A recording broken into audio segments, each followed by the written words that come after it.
Tata Consultancy Services Nashik unit లో మహిళా ఉద్యోగులపై లైంగిక వేధింపులు బలవంతపు మత మార్పిడి ప్రయత్నాలు కేసులో ప్రధాన నిందితురాలు నిదా ఖాన్ ను పోలీసులు అరెస్ట్ చేశారు.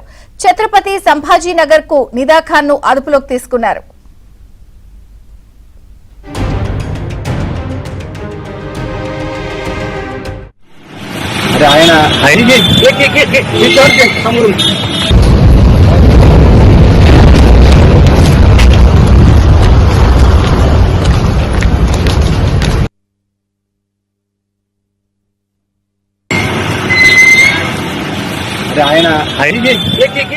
Tata Consultancy Services Nashik unit లో మహిళా ఉద్యోగులపై లైంగిక వేధింపులు బలవంతపు మత మార్పిడి ప్రయత్నాలు కేసులో ప్రధాన నిందితురాలు నిదా ఖాన్ ను పోలీసులు అరెస్ట్ చేశారు.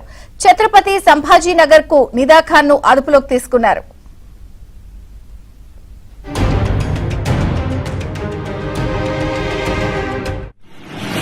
ఆయన